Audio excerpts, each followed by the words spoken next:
We are trying to activate Facebook Live. Heather, it says it's recording. It's recording, but it's not streamed. I think I made some progress. I will update you later on what I think is happening. But give me just a second. We're close. Okay. Thanks, folks. Thank you for your patience. Welcome to the steering committee meeting. We're going to go ahead and start in about several minutes while we're fixing Facebook Live. Meanwhile, please go ahead and rename yourself.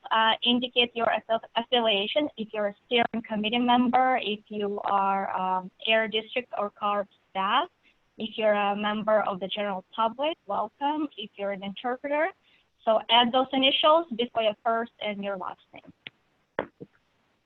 Or after. Hey, my usual question, what meeting number are we, team?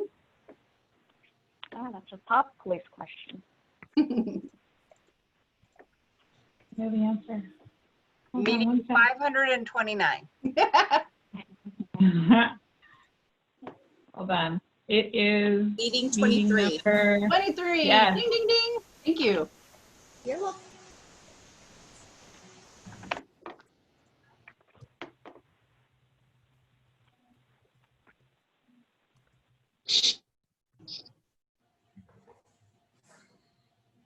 Folks, we're going to go ahead and start in just about 2 or 3 minutes. It looks like, Heather, we're live on the Facebook.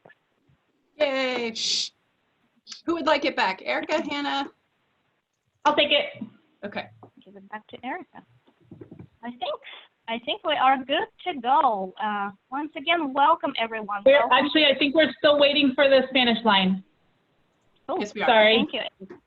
I'll check that now as well. Thank you. Okay, we're just making sure our Spanish-speaking participants are all set. So Okay, here we go. Patience. Coming in chat. Thank you.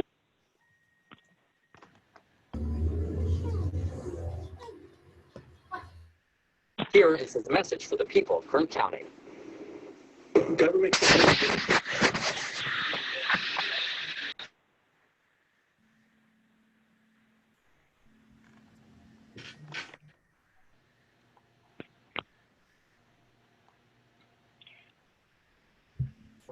Hannah, are you seeing are you seeing my full screen or are you seeing my just the PDF? I see your welcome slide. Excellent. Thanks. Just making sure. Okay. Erica, we're good to go? Not yet. I'll show you when I change the slide. I will let you know it's almost there. Excellent. Folks, thank you for your patience. Please go ahead and rename yourself meanwhile. Indicate if you're a member of the public, if you're a steering committee member, if you're an interpreter, if you're air district or CARB staff. It helps us to keep track of attendance, and it helps us to keep track of attendance logs for residents for the stipends, and for all of us know who's in the room, in our virtual room. 1 minute.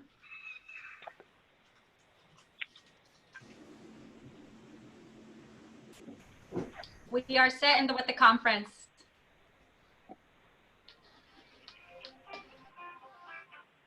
Bueno. Excellent. Thank you.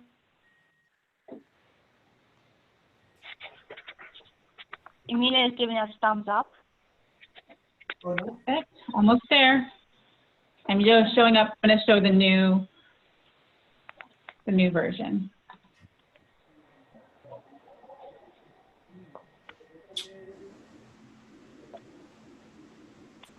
Okay. Erica, Ready when you are, Hannah. We're ready. Excellent. Well, welcome once again. Welcome to the Chapter Steering Committee meeting. My name is Hannah. First of all, I am part of the facilitation team from the Institute for Local Government. My colleagues, my colleagues Kim and Erica are here with us tonight and helping with all types of stuff for this meeting. As always, we're here to help with your problems or concerns that you have throughout the meeting. ILG team will be facilitating these conversations, and our goal is to offer neutral guidance and capture various community voices as we continue moving forward with implementing community emission reduction plans in Chapter. I'm gonna pause for just 1 more minute and double check that our Spanish speaking participants are all set.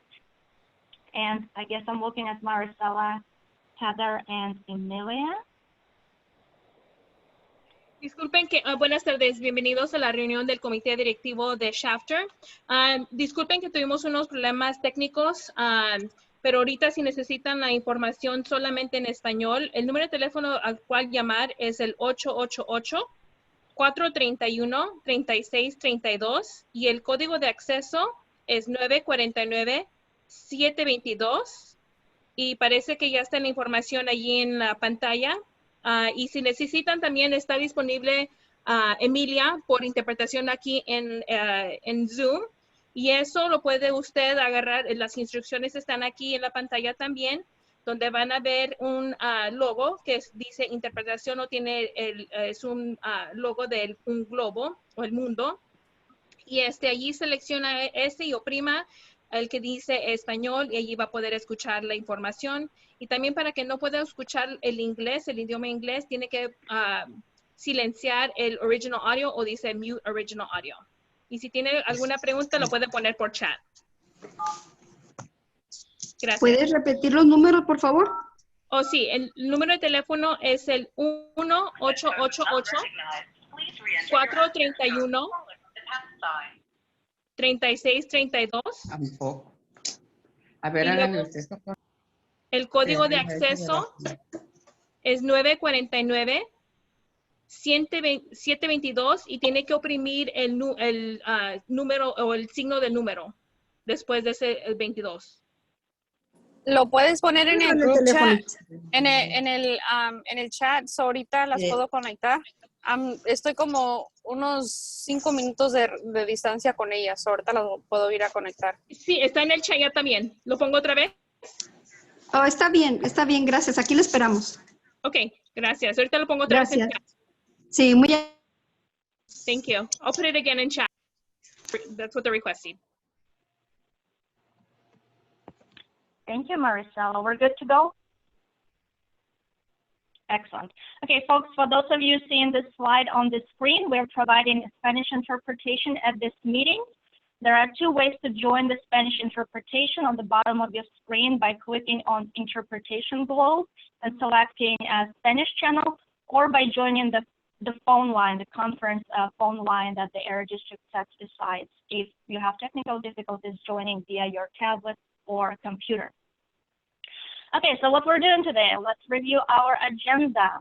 We will start with the standing committee updates. We will hear from the Air District about subcommittee updates and light updates on air monitoring plan. We will hear some recap of the meeting from the Department of Pesticide Regulations. And we will also hear from CARB about upcoming board meeting updates. We will then circle back to solar and energy efficiency topics, and the Air District will share with you some action items that heard from the community and how we're moving forward on this SERP measure. Our bulk of the discussion tonight is going to be about annual report. And before we adjourn, we will answer any questions about the stipends that this committee has and provide a couple more future meeting dates, things like that. Each month, we incorporate the agenda items that this committee wants to hear. And as we're moving forward, please feel free to submit suggestions and agenda items and partners and resources that we should bring to this meeting, so this meeting is productive and meets committee's interests. Okay, let's talk about Zoom controls. I know some of you are like, no, not Zoom controls again, but we have members of the public joining this call as well. So it's nice to review the Zoom controls and how we are running these meetings. Please, first of all, make sure you rename yourself. Please indicate if you're a member of the public, steering committee member, staff from Air District and CARB, your first name and your last name. Very, very important. As we're going through the meeting transcripts in the chat, we know who's been talking, and it helps us to keep the attendance log for the stipends. If you are on the phone and unable to rename yourself, please raise your blue hand and let us know. We'll unmute you and we rename you. We'll help you to rename you. Through the duration of the meeting, please stay on mute unless you're planning to speak. And if you're planning to speak, there are a lot of us on this meeting, please raise your blue hand. And to do that, you're gonna go on the bottom of your screen and you're gonna click on participants. And once you click on those participants icons, the side panel is gonna pop up on your right or on top of your screen, depending on the device you're using. And in the participants panel, participants list on the bottom, you're gonna see that blue hand. Please use the chat box to communicate questions or make comments or indicate any requests. If you have any technical difficulties, please chat with my colleagues, Kim and Erica, privately, and they will help you to resolve these technical difficulties in real time. A friendly reminder about the chat, it's not completely private. Even one-on-one conversations, we will be able to see that, and they will be reflected and captured in meeting summaries. Chat is not private. Be kind and respectful in the chat. If you're using a separate device to connect via Zoom on your computer or your tablet, and you're using your phone for the audio, just like I do, please link your two accounts. And to do that, you're gonna press pound on your phone, and you're gonna type your participant ID. Participant ID can be challenging to find. Usually it's located on the top of your screen or on the top left corner of your screen. Again, if you're linking two accounts and you cannot find your participant ID, please chat with Erica or Kim and they will help you to locate your participant ID. Again, very important to have just one account for audio and video so we know who's in the room and we keep the attendance log. As you can see on your screen, on the top of your screen, this meeting is being recorded and it's being streamed live on Facebook. Okay, so we're skipping the verbal roll call during this portion of the meeting, but please again rename yourself. If you see your name changing a little bit different than what you've renamed yourself, know that my colleagues, Erica and Kim, are actively renaming you in the way that is easier for us to keep the attendance log and for the residents that qualify for the stipend. So you may see the letter R popping next to your name. Along these lines, those of you who are participating in the stipend program, you have to be present at the meeting for at least 75% of the time to qualify for the stipend for this particular meeting. Okay, let's pause for just one moment and look at our phone numbers in the participants list to make sure we captured everyone and we know who is who on the phone. And we've got a question from Marcella, and I have a few people that we need to confirm on attendance. Excellent. Do you want to start with Marcella? She's got a blue hand up. Yeah, I'm just going to go ahead and make sure that we have those who need to be in the interpretation channel be given that opportunity to log in if they need to. So if you can go back to that slide so that I can show them again how to link to that. Thank you. Okay, para los que necesitan escuchar esta reunión en español, les voy a enseñar otra vez un poquito más acerca de cómo lo pueden hacer. En la pantalla ahorita están viendo lo que viene siendo, como se dice, las instrucciones, pero sabemos de que unos de ustedes tienen una tableta que a lo mejor no va a ser tan fácil de encontrarla en la pantalla de las que usted está viendo ahorita. Para hacer eso, parece que la mano arriba, derecha arriba va a tener como 3 puntitos y va a decir more o más. Si oprima ahí, le va a dar la opción de interpretación, parece. No va a ser el logotipo como usted lo está viendo en la pantalla ahorita que está aquí. Parece que tiene 3 puntitos. Y déjeme ver, es que estoy viendo fotos que tienen esa información. Ok, so si va a oprimir los botones que dicen more, son 3 puntos a la mano derecha arriba. Y luego dice Language Interpretation, ha de ser es como la quinta opción. Ya después de eso, ahí va a poder seleccionar o oprimir ese y luego le va a decir, le va a traer otra ventanilla y ahí va a decir Original Audio inglés o español, y usted va a oprimir español para poder recibir la información en español, para que pueda escuchar a Emilia y a Denise que están aquí para ayudarles. Si tienen alguna otra pregunta, me pueden decir o por chat. Parece que tenemos un chat, déjeme ver si es para mí o es para otra persona. Ok, parece que todo está bien. Gracias. Si tiene alguna otra pregunta, nomás déjenos saber. Gracias. Thank you. Thank you, Marisela. We might have one more question. We have one resident that's A. Lopez, and there are an Angelica and an Antonio. Is it Angelica or Antonio with us today, or both of you? It's just me, Angelica. My dad's still working, so he said for me No to problem. go ahead and to do it in his place. Got it. No problem. Thank you. And then Mark, I see Mark's iPad. Is that Mark Hansen? Thumbs up? Gotcha. Okay. Other phone numbers today. We have one phone number that ends in a 2664. If you are a 2664, can you unmute yourself and let us know your name?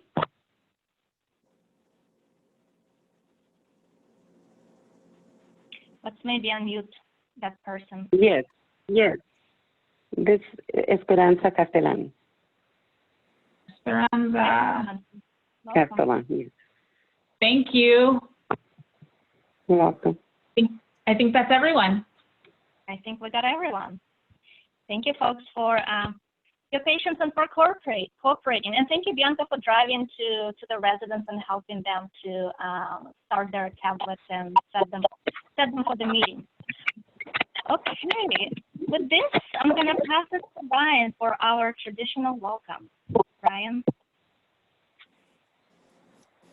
Yeah, just really want to thank everybody once again. I know we're all dealing with some very hard circumstances with everything going on, from COVID and now to wildfire impacts, and you know, to all the residents of the valley, and you know, just kind of reinforces the importance of programs like these, where there's opportunities to improve air quality, especially in the communities like Shafter. You know, why this work is so important, and how grateful we are to have a wonderful community steering committee to work with, and see a lot of members of the public as well from the area wanting to participate. And yeah, so I'll turn it over back to Hannah. So just thanks, everyone. Thanks, Brian. Okay, let's get to it. Our first agenda item is standing committee updates. We will hear from the district on the monitoring plan and upcoming subcommittee meetings update. We will hear from the Department of Pesticide Regulations about a recent meeting that they participated with the steering committee. And we will hear from Scott on the board updates. And as always, for your suggestions, we incorporate in these updates at the beginning of this agenda. And we will take a question or two after each update. Okay, Jamie will kick us off. Hi, the monitoring plan update is going to be a little bit more than that today. We actually, John Klassen and I are going to give you a little bit of an update of what's happening in the Valley right now. And the good news is that in the world of having really poor air quality, Kern's air quality is just a little bit better than everyone else's in the Valley. But I'm going to let John speak a little bit to that to kick us off and get us going with a little bit of an update about air quality. All right, thank you, Jamie, and thanks everybody. Good to be here and good to see you all this evening.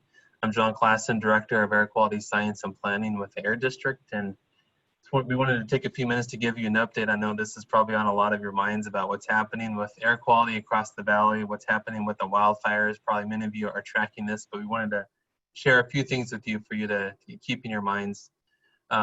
So this wildfire season in 2020 really is unprecedented.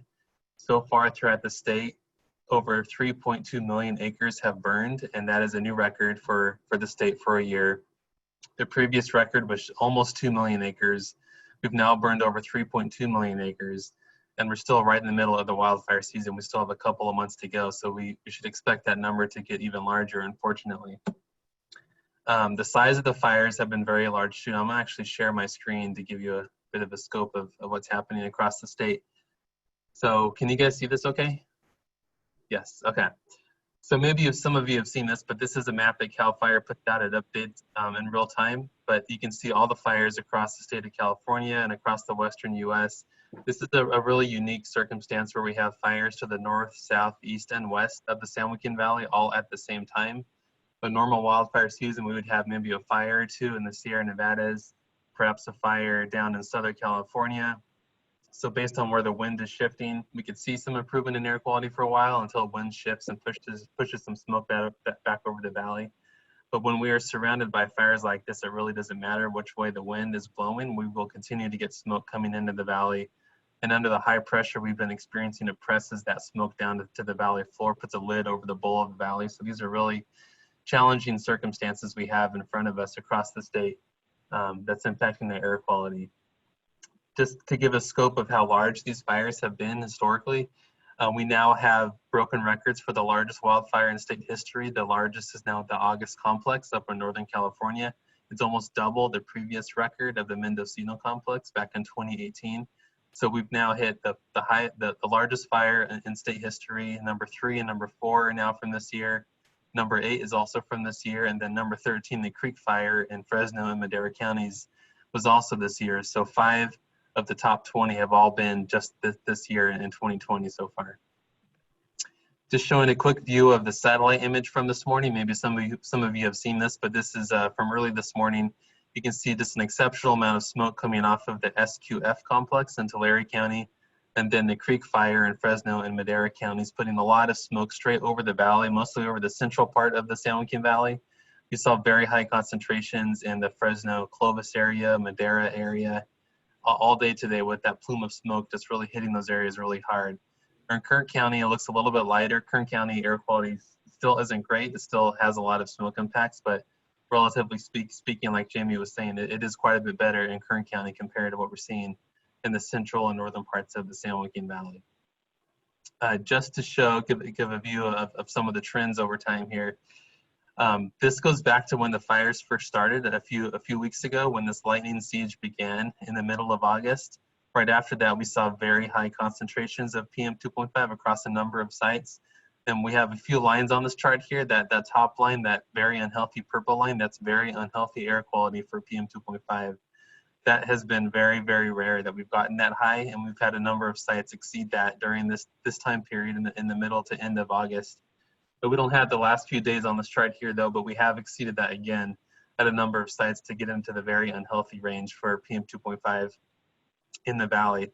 And just to compare with what we normally see in the wintertime, when we usually have our peak PM 2.5 concentrations, this green line here is the 65 microgram federal standard. We rarely go over that in the wintertime, which is usually the highest concentrations we see throughout the year.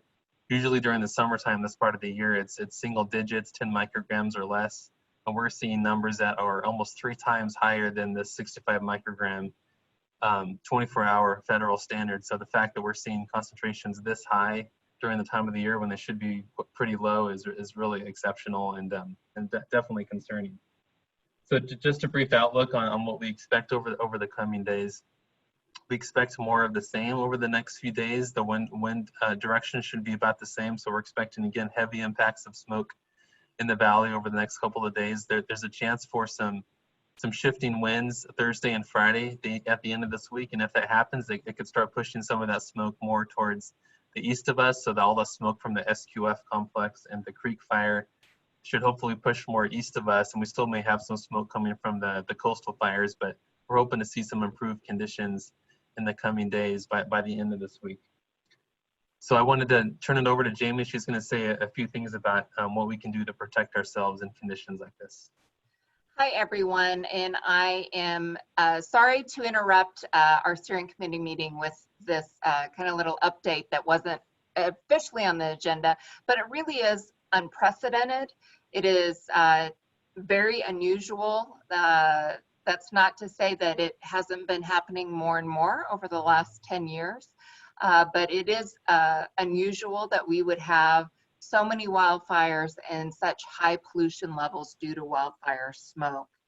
The advice that we have been giving the public, the best thing that folks can do is stay inside. If you can, I see that there's problems with interpretation. Maybe it's me. Do I need to slow down? Let's maybe just pause for a second and double check, Jamie. I have a problem. Go ahead, Bianca. They're hearing two voices in Spanish and in English. I'm actually here with them, and I'm hearing both of them simultaneously in the interpretation. And I even silenced the Spanish and the English. So there's something going on. Are they on the Spanish? Are they on the Spanish line? They're in the Spanish line, but at the moment of interpretation, they're also hearing the English one too, even though they're silenced. I actually put it on silence. So Bianca, to clarify, you're connecting via tablets, via interpretation, and you mute original audio. Yes. And you still hear two voices. Yes. And both voices are the same volume, or you hearing maybe 20%? Both are at the same volume. I already muted them, so it's not that they're all muted. Yo te oigo a ti y oigo el inglés al mismo tiempo. Was that happening for all the speakers or just certain ones? All of them that I connected, I actually connected 4 right here, and all of them you could hear both of them. So I don't know if the interpreter has another device open that is lingering the English one too. O sea, sí se escucha usted, pero en el fondo se oye el señor en inglés. Sí entendemos, pero sí se confunde. Disculpe. Gracias. I was just in the Spanish right now and I didn't hear it, but I wasn't also hearing there was no other conversations going on. So maybe we can just if you guys want to do a real quick test run, that way I can go into the Spanish channel myself and see if I can hear that feedback or both languages.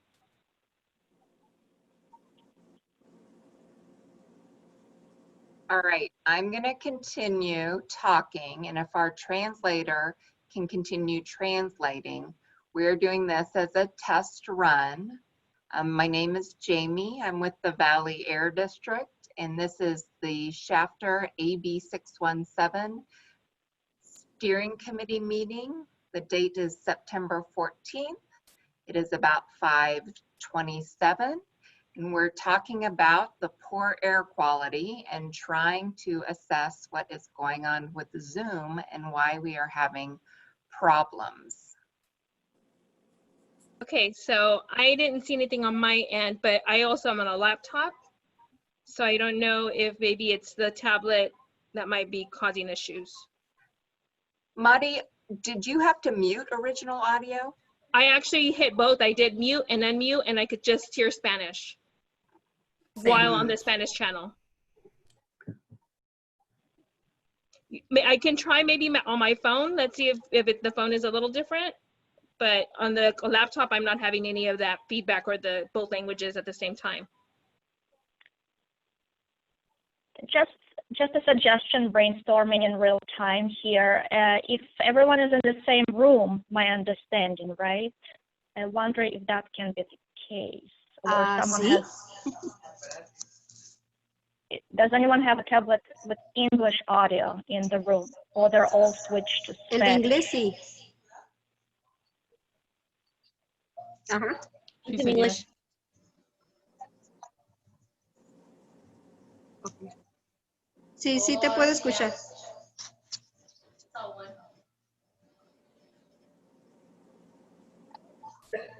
No.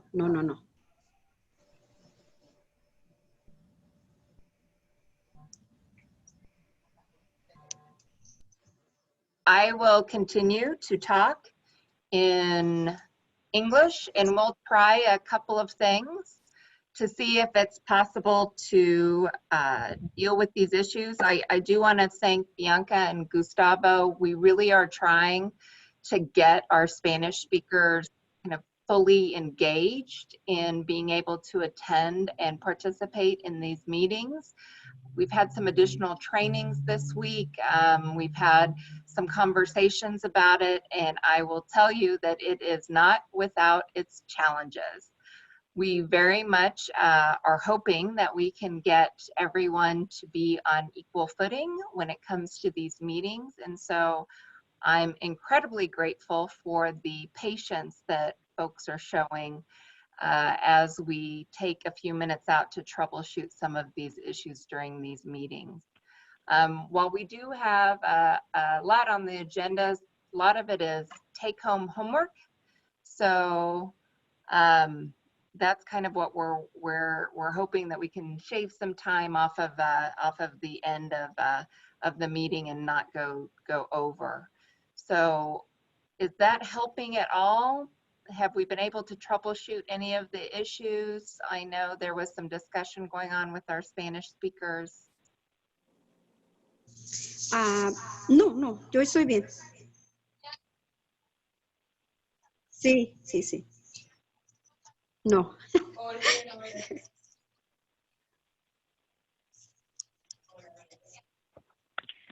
Sí, ya quité lo donde se oyen las dos bocinas, ya quité, nomás estoy escuchándola a usted.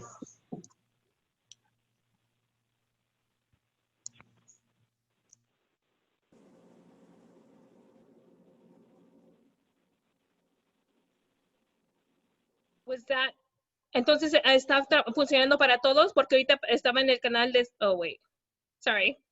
estaba en el canal de español. Todos sí pudieron entonces accederlo nomás solamente en español, o todavía necesitamos más ayuda.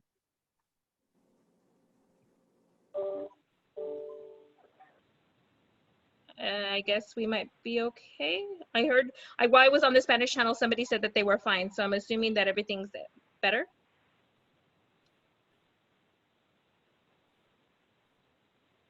I'm not hearing anything, so it's silent on the phone and silent on. Yeah, thank you, Maricela. And some additional solutions as we're brainstorming in real time can be feedback from multiple devices that you're hearing English. If there's anyone that's dialing from their phone and joining by tablet, that can be 2 different channels going on. Yeah, if you are on 2 devices, I see 2 Dora Hernandez's, for example. If you're doing 2 devices, you won't be able to do interpretation in that channel.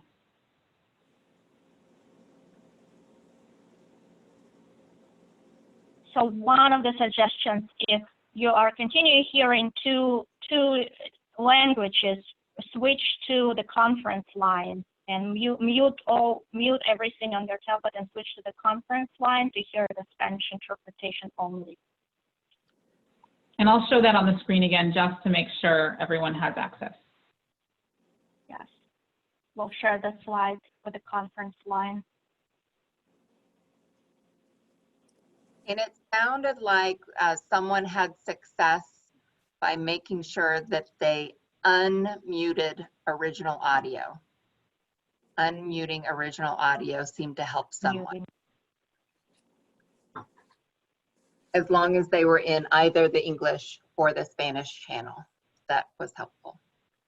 All right, I'm going to continue, and if we can continue to be in the chat and ask questions in the chat, that would be fantastic. Again, what I was saying is that our #1 advice for folks right now is to limit your outdoor activity significantly, if not completely, and stay inside as much as possible. For those folks who have the ability, it is good to run your HVAC system, that's your air conditioning system. Some of those systems have fans. They just run a fan and circulate air through your home. And it's also helpful to go ahead and change out those air filters that are in your home HVAC system as much as possible. Those filters really do a good job of making sure that the air within your home is as good as it possibly can be. If you're in a home and you don't have an HVAC system, or maybe you have a swamp cooler, which is an older type of technology, the best thing to do is to make a do-it-yourself air filter. What we've been recommending is that folks get a box fan. They're relatively inexpensive. You can go to Walmart and get it. It's one of those square fans. I know I've used it inside and outside on multiple occasions. Get one of those square fans. Take one of the air filters that you can also get at Walmart. The fans may be about 20 bucks. The filter might be about 10 bucks. And stick that fan on the back of that box. Just tape it on there. And that way when the fan runs, the air has to be pulled through the filter and then into your home. It's a relatively inexpensive way to do it. We actually link through social media and on our website to a little video that will help you make one of those fans. Another thing that we've been telling folks, if you have to be outside, really limit your activity.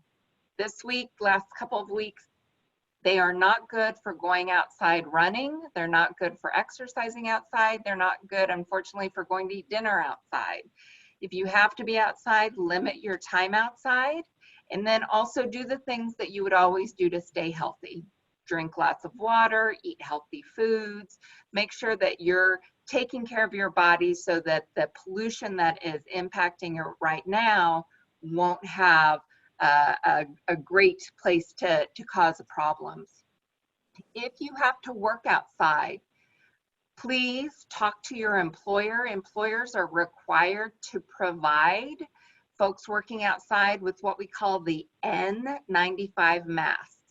They're those masks that fit really securely around your face, really tightly. They almost will leave little marks under your eyes where they've been fitted so tight. They are generally used for essential workers and healthcare providers, as they are very good at keeping out COVID. Unfortunately, the little cloth masks that we're all wearing are not as good at keeping air pollution and smoke out. So the little cloth masks that we're all wearing when we go outside, we do not recommend them as protection from the smoke that we're experiencing right now. Again, the smoke, it's really unhealthy right now. That means it's getting into your lungs, and at times it's getting into your bloodstream.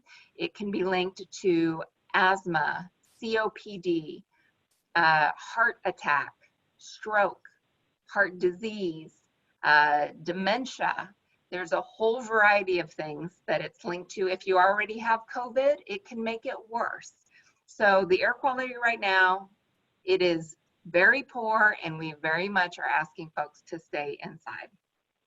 With that, we'll get kind of back on the agenda. If you have questions, please put them in the chat, and I'll turn it back over to John, I think, to talk about air monitoring.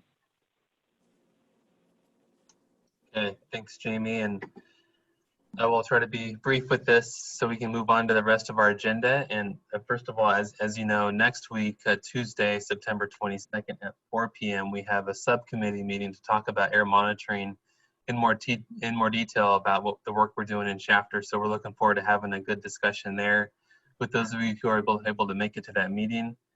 But I did want to give a few updates right now on some of the work we've been doing over the past few weeks. So we've been working with the Richland School District on logistics of installing air monitoring equipment at Sequoia Elementary School and Golden Oak Elementary School. We had their board approve our leases with them on August 10th, a few weeks ago. So now we are working with them on electrical work and foundational work to get our equipment installed at those sites. And we're hoping to have those air monitoring sites operational by sometime in October, so we can have that data to view in real time, as well as the other ones that are already operating. We had some feedback from the committee recently on trying to use the van to do measurements more in the late afternoon, early evening timeframes instead of the morning to early afternoon timeframes. So we've already been doing that for our runs in Shafter with the air monitoring van. We were able to do that on September 2nd at Golden Oak Elementary. We got some runs there from just after lunchtime to the early evening time. And we can go over some of those results next week at the subcommittee meeting. We've been responding to some concerns about almond harvesting in the Shafter area, and Dora Hernandez, one of our committee members, has been giving us some great feedback on what's going on in the area. So we went down there on August 27th to take some measurements of the almond harvest in the Mexican colony area, got some measurements there. And we're also going down again tomorrow morning to take some more measurements in the area as the almond harvest continues to happen and as there's a lot of smoke emissions down in Kern County as well. So we'll get some more measurements tomorrow when we take the van down there for the day. We're also working on finishing up our quarterly report for Shafter air monitoring, and this will cover the second quarter from April to June of this year. We're almost done with that, and we'll post it to the Shafter air monitoring website when it's available, so you can review that when that's available soon. And yeah, the last thing I want to mention too is there were questions from the last committee meeting about having access to pesticides data. So we've been working to make that available on our website as well for the Shafter air monitoring website. That is now on there. If you go on the site and you check it out, there are some links there that will take you to DPR's website where you can view some of the reports of the pesticides data being collected in the Shafter area. So that's. Oh, I'll give you soda. I'm sorry, was there a question? No. I think. Okay.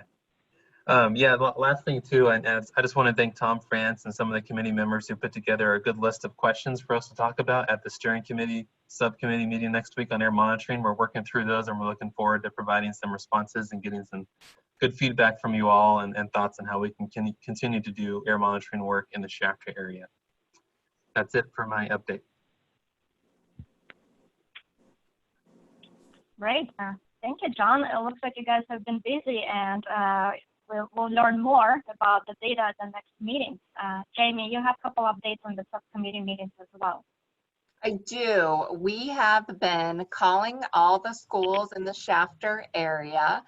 There's not a ton of them relative to Fresno. There's about half a dozen, but we've been calling them and they are all very receptive to putting air filters in the schools. They actually seem to, and we found this kind of typical, the smaller the school district, the more receptive they are to grant programs and to trying things a little bit differently. So the schools we have spoken with are open to the grant program for school filtration systems. We are working with our grants program to put the official application together. It appears that the schools in Shafter are all capable, or at least initially they say they are capable of taking the filters with the higher MERV rating, the more health protective rating. And so we're going to be working on an application to get that process going. In addition, we have 3 school buses in the Shafter area, all electric school buses that have been approved for funding. So those are looking at getting funded. It's about $1.2 million in funding.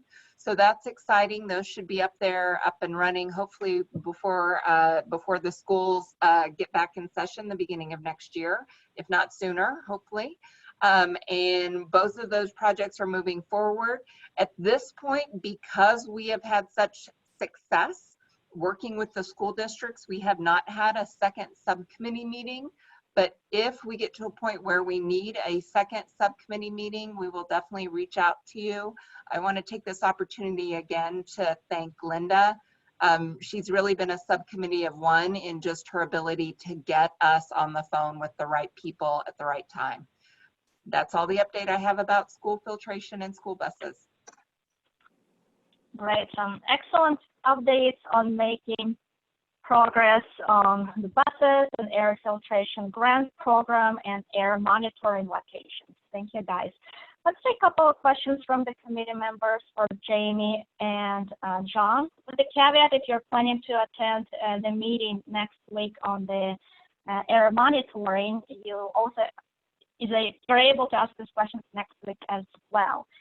And I see the hand from Tom. Hello. For Jamie, I'm looking on the Valley Air webpage. I'm wondering where these directions for building your own indoor air filter are. And I'm wondering, when did the Air District start promoting that? We just started promoting it, and we actually put the link in the chat because I think the directions are actually on social media and they may not have made it to the website yet. We just started promoting that last week based on some feedback we got actually from CBAC. Okay, and I think it's important to promote that they use the better filters, even in their homes, in the HVAC system, that if you're not using one of the MERV 11, 12, or 13, or some types of filters go by different identification, but you got to get the $20 filter, basically. The $5 filter is pretty worthless. The $20 one is about the best you can get, and that you need to recommend that they spend the extra money because their health is worth it. Thank you. Good point, Tom. Thank you. Thanks, Tom. Excellent suggestions. Let's pause and see if we have any questions from our Spanish-speaking participants on the air monitoring update or subcommittee update. Or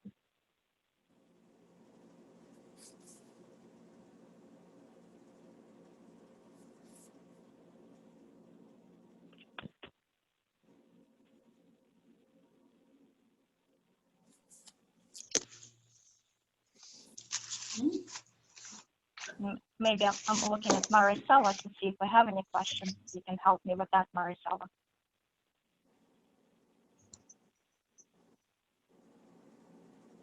Sí, yo quería preguntarles qué son las, si tienen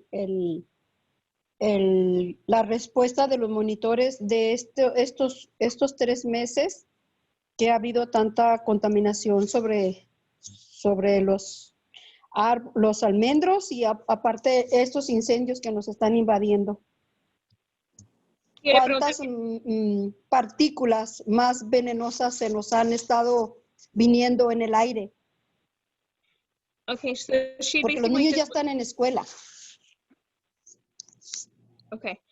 She just wanted to see if we had a report to provide about the air quality, especially since we've had the almond harvesting, kids are back to school, and then we've also had, you know, the fires that are currently happening around our area. So she just would like to see what status we can provide about that.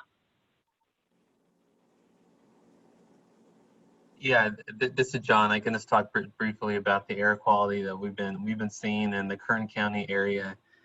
As we mentioned earlier, it's definitely elevated there. We're seeing higher levels of PM 2.5 because of the wildfires.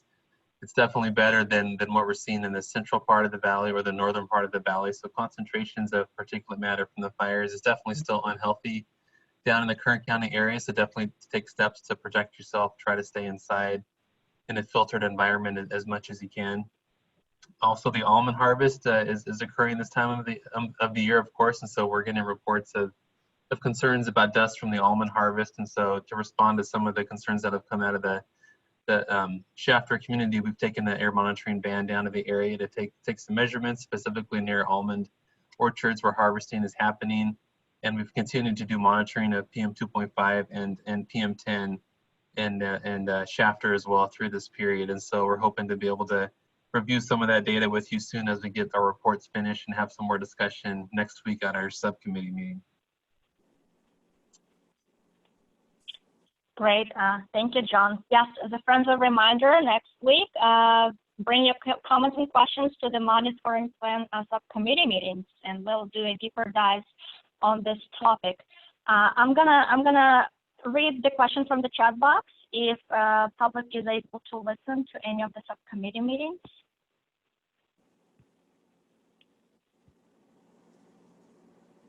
And I'm looking at the district folks. Can public attend subcommittee meetings?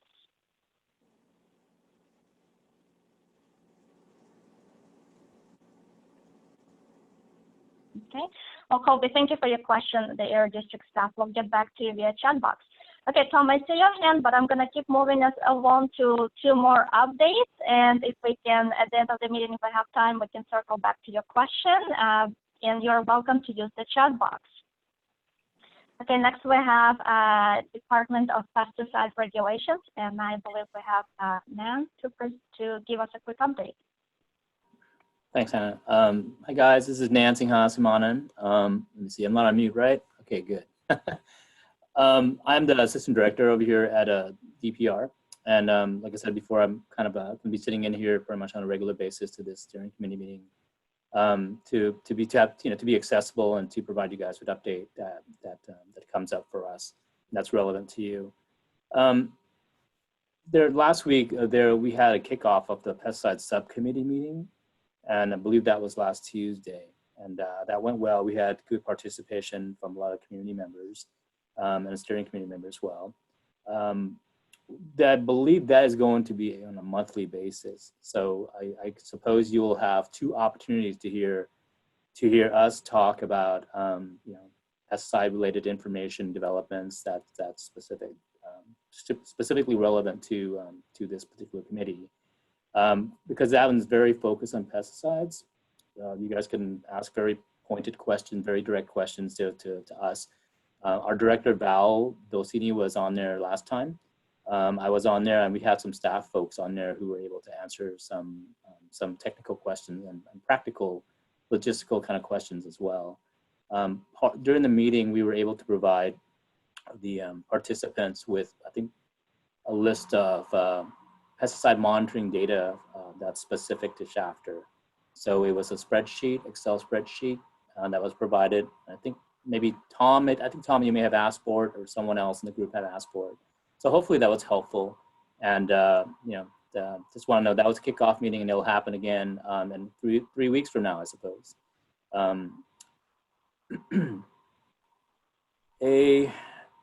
Another point of interest, I'm going to be doing a presentation on DPR's work on the 1,3-D or T-loan mitigation pilot to the scientific review panel on October 9th. So that topic is going to be related to AB 617 areas, including actually specifically Shafter. So I think a number of folks here do call into that particular meeting. So just letting you know that's coming up on October 9th, and essentially just giving updates on what's going on with that project. But you guys get a preview since I'm here today, and we've been trying to provide some updates on that particular project from time to time. We've moved into a phase now where we're working more directly with 1,3-D applicators and growers and the commissioners to essentially identify some of the fields that we could be doing some of the edge of field monitoring for. And we're looking forward to doing about at least 4 or 5 fields. The main reason for that is that we want to get the data that we can use to validate our computer models. Of course, our computer models are going to be the basis, for future mitigation, future rulemaking, or anything related. That can be used toward helping reduce, developing some sort of a mitigation to help reduce 1,3-D emissions. And the idea is would be statewide, but of course it has a lot of relevance to your group here. Let's see. And I'm sure we'll be updating you on this as it develops on the field monitoring side. I know right now our staff are preparing for the studies. We're hoping to kick it off in October, so next month. Right now we're prepping, we're procuring equipment, supplies, all the things that would be necessary for us to do this work, and we're getting our field folks trained and prepared. Basically, just be ready to go essentially next month. I think you folks have been hearing more about notification off and on, and a lot of it's really pretty much delivered by our director. And that's because Val has been, he's been really central in that conversation, whether it's a local notification or it's more of a statewide initiative that we're exploring. So Val hasn't given me any update in terms of the conversations going on the local level on notification. But once I hear from him, I talk to him pretty regularly. I'll let you folks know, especially since we have an opportunity to brief the community twice a month. On the statewide notification, I brought that up, and there's right now is at a stage where there's a lot of conversations to determine what's the best path forward. Whether it's something where it's legislative, whether it's through rulemaking, that's a bigger sort of a bigger question mark for us. This can be a bigger project, and I think that's something that would be I wouldn't expect it for a year, at least a year, something that massive for a whole statewide notification to happen. But again, as soon as I hear any more development and with direction that we're going, I'll certainly keep the group briefed and updated. So. Great. Hannah, I'm going to interrupt. Si alguien está en la línea telefónica, por favor, pongan asterisco número 6 para que no se pueda escuchar las voces múltiples en la línea, por favor. Otra vez, si está en la línea telefónica, por favor de oprimir asterisco número 6, así para no escuchar las otras voces adicionales. Gracias. We were just having some feedback on the conference line, so wanted to make sure that they knew to press the asterisk and number 6 to mute themselves. Thank you. Sure. Great. Thank you, Marisela. Okay, for those of you who haven't had a chance to attend the meeting with DPR, subcommittee meeting with DPR last week, I will take 1 or 2 questions from those of you who hadn't had a chance to attend the meeting.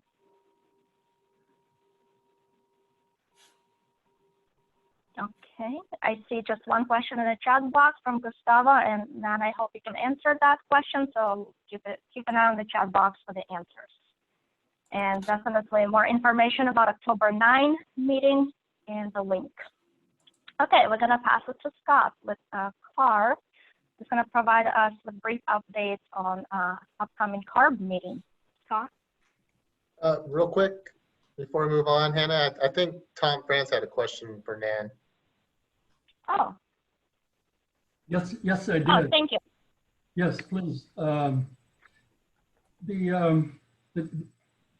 The notification thing, the tactic by the local ad commissioner seems to be stall and delay. And so far it's working. We're not making any progress. And I think CARB and DPR need to jointly step forward and tell this ad commissioner what's what and get something going. Otherwise, we're going to be here 2 years from now still talking about nothing happening. And on the data, you need to post the link to that data that you put in the chat box at the last subcommittee meeting. I looked at the data, and when we had that high reading in 2018 of about 50 parts per billion for 1,3D, that was very serious. It was a very significantly high reading, putting people in danger in a lot of people's opinion. But we were kind of told that was a one-off thing, that it was an accident. It was a mistake that rarely happens. It probably would never happen again. Well, just this year in this new data, we had 21 parts per billion in January. That's another significant event. It's the 2nd or 3rd highest ever measured in the state for exposure to 1,3D or 1,3D drifting through the air. And this is when the monitor was at the Sequoia School, I believe. So we need a report from DPR. What happened on around January 12th of 2020 to give that high reading again of 1,3D? And it's unfortunate you didn't bring that up, that we had to discover it ourselves through looking at data that's very hard to go through and actually hard to find on your webpage. That's why I need the link so I can show it to other people. Thank you. Hey, real quick, so Tom, we definitely are looking to make things easier for the subcommittee to find information. So if you go to our AB 617 webpage for Shafter, on the air monitoring page at the bottom of it, we actually included all of the pesticide information, and we actually included where to find particular information specific to Shafter to try to make that as easy as possible. Thank you. Thank you, Ryan. I see Tom was giving a thumb up. If Air District staff can share that link, I know there's a lot on the website, and Tom, thank you for, continuing to check in those spreadsheets and bringing things up. Thank you for sharing your perspective and always staying on top of that. And Okay, I can answer Tom's comment real quick. I just want to say that when we do see these kind of anomalous, or to us it seems anomalous because we don't see it all the time, but it's really important, like you're saying, Tom. We do break that down. We try to evaluate the various environmental factors, the wind speed, wind direction, and application events around that time. We do put together like a summary, and I can see us sharing that in the future once we complete the investigation and get all the information in to share with the group. Just giving you a heads up for a future meeting. Please. Thanks, man. We'll keep an eye on that summary. Okay, I'm gonna Scott. Third time is a charm, they say. Back to you. Yeah, good evening, everybody. Scott Wall with the California Air Resources Board. I just wanted to give you a quick reminder that we have a board meeting coming up next week, Thursday, September 24th. The main thing that you might be interested in tuning in for is an informational update that we'll be providing our board on the status of the AB 617 emission reduction program implementation in all the communities that had their SERPs approved by the state board earlier this year, including Shafter. Again, that will start at 4 p.m. If you're interested, there's actually a few other items starting earlier in the day at noon. And one of those that might be of interest to you is the third item, and it's an update to the board. Again, just an informational update on California's air toxics program, including our ongoing efforts to reduce community exposure to the toxic air contaminants. And so as we've been doing, the meetings will be held on Zoom and via webinar. So if you're planning to call in, possibly comment, please join the Zoom or call in. You cannot actually comment from the webinar. So, and if you don't make it, we'll be recording and posting the meeting, so you'll be able to go back and kind of watch it later if you can't make the meeting then. And that's really just a quick update on the board meeting next week. So hope to see you there. Right. Thank you, Scott. And I think it would be helpful to share one more link in the chat box to the agenda for that meeting. Thank you. Actually, Hannah, I actually did a little bit earlier on, I think, the second false start. So I will share it again just so that it's a little bit further down the thread. But I just put a link out to the board meeting announcement. Perfect. This is a link. Okay, I see no more hands. Let's pause for our Spanish-speaking participants on the phone to see if they have any questions for Scott or Nan.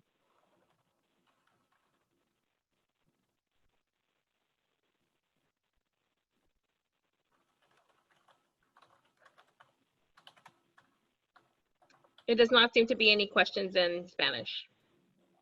All right. I'm sorry.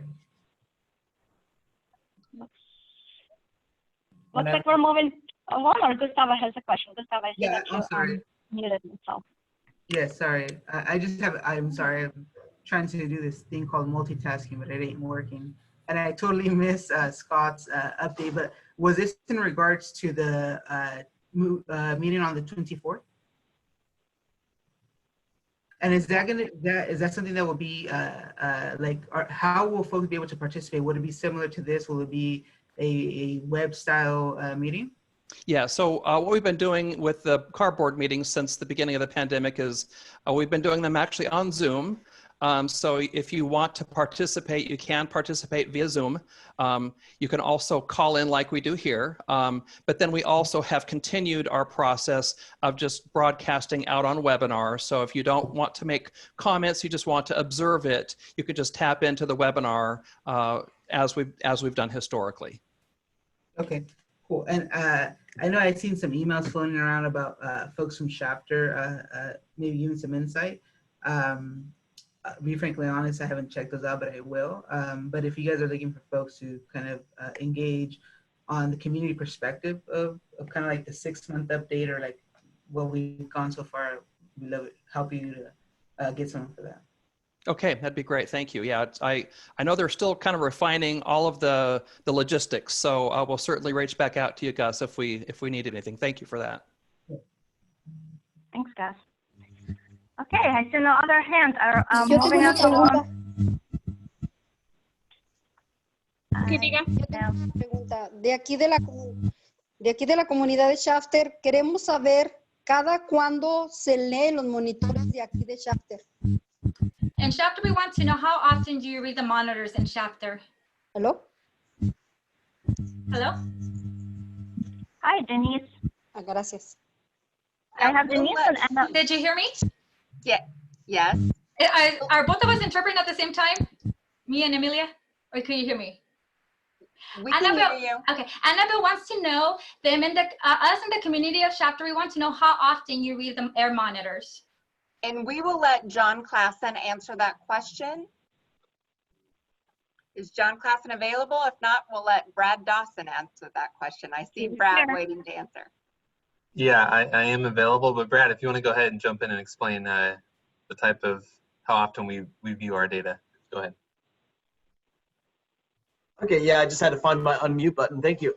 We are continuously monitoring our monitors in Shafter. We will visit our sites at least once a week, if not twice, performing maintenance, filter exchanges, and making sure that all the instruments are calibrated and up to specs. And we try to make sure that we have minimal downtime outside of band monitoring as well.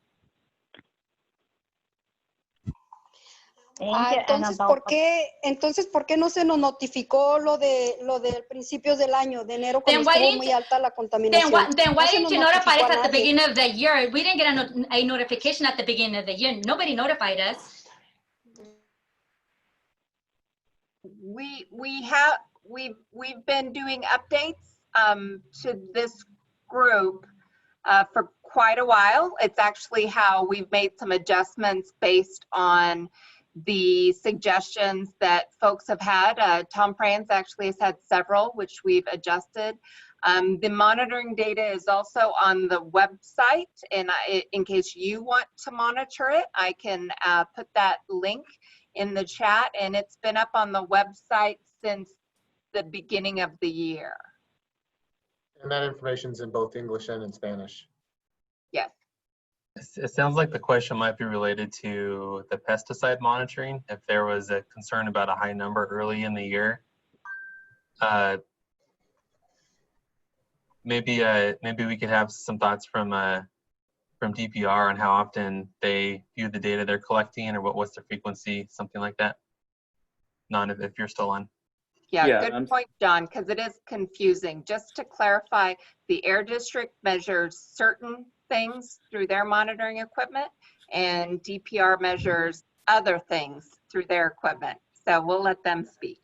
Right. I mean, it's mainly pesticides. And, you know, before, I think you guys are probably aware that before COVID hit and struck and impacted our lab capacity, ARB's lab capacity, basically staff travel, safety, we were basically looking at the whole, 36 pesticide and degradant suite. But, you know, we made an adjustment the last couple of months. We switched down, we dialed down, and we're basically focusing on specifically 1,3-D. That's happening with other stations as well across the state. But in terms of like the frequency of sampling for our air monitoring network, the ambient monitoring, it's weekly. But at the same time, we do that. We select a one day out of the week, the 24 hours worth of sampling period, you know, from start to stop. And that becomes sort of like our representation of the pesticide concentration, for example, 1,3-D for that week. That's the frequency at which we do that. I think is that what you're asking? Okay. Thank you, Nan, for clarifying. Annabelle, did we answer your questions, and can we circle back to these questions? Sí, muchas gracias. Yes, thank you very much. Okay, all right. Moving along. This committee always has excellent questions. Thank you for staying engaged and participating and paying attention to everything that is happening. Okay, our next agenda item is outreach strategy for solar measure. As you remember last meeting, and I'm hearing a lot of background noises.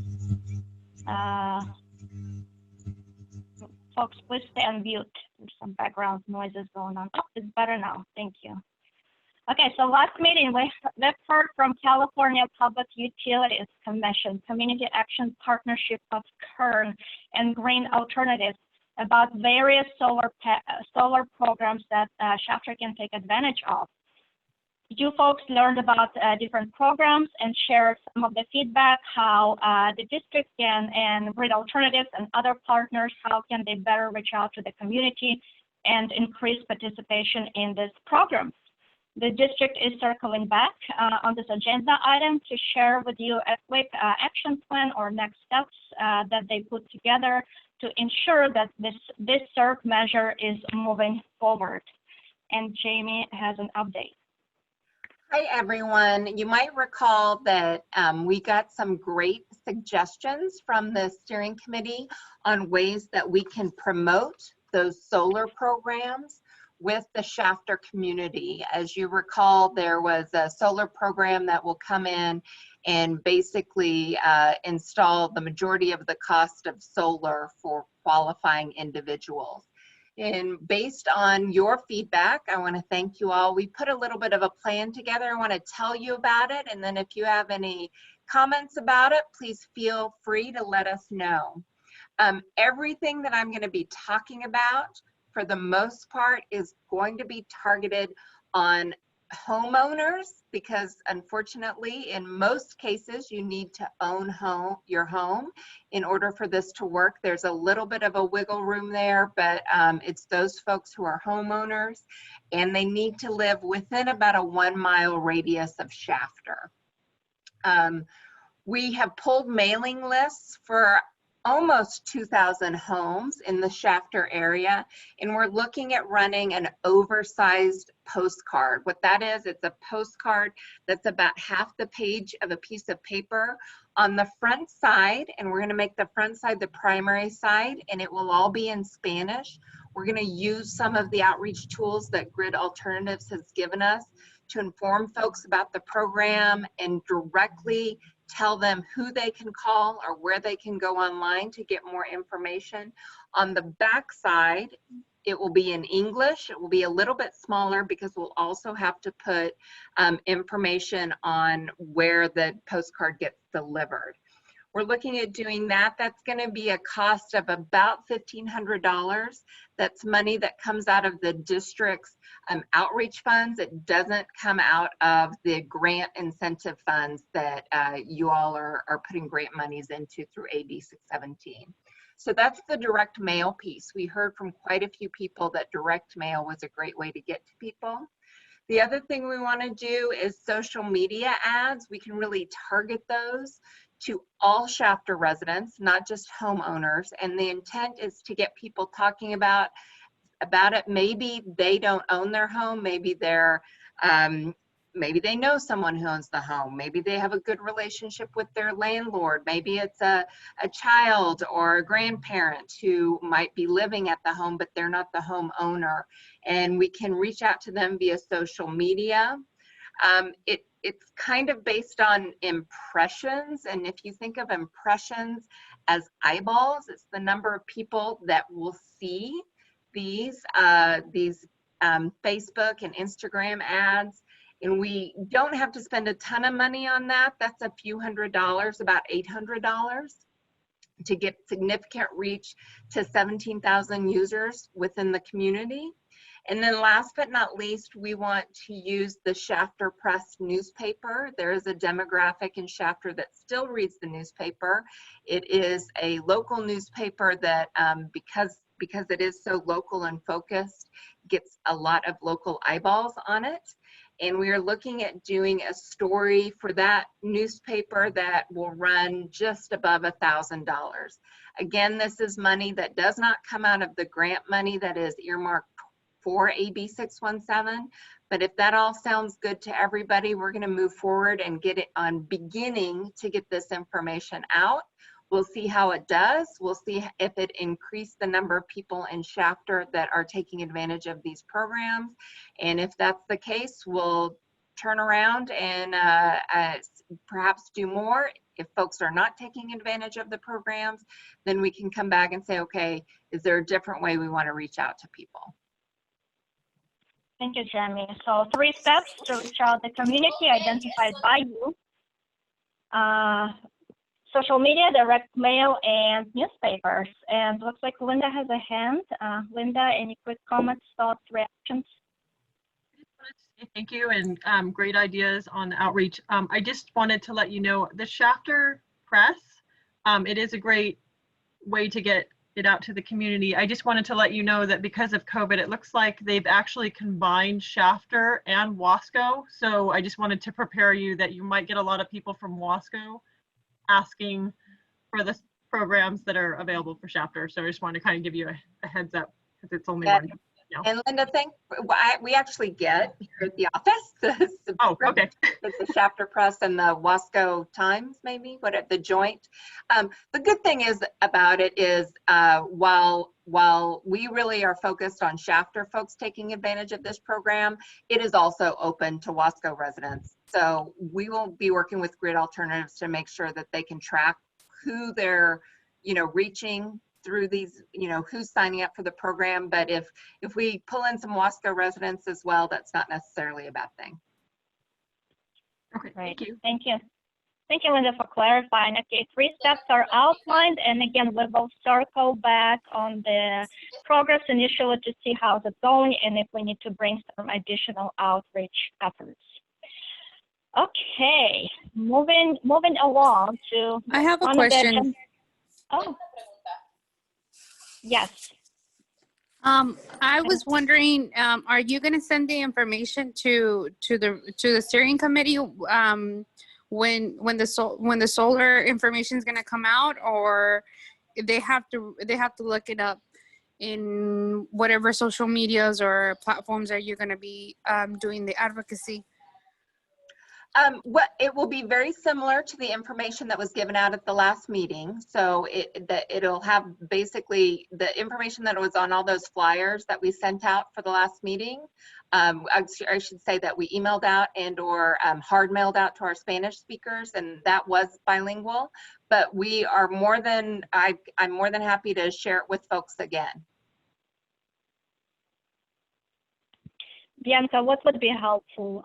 Knowing when the posts are going out, or social media posts, or so you can share and retweet?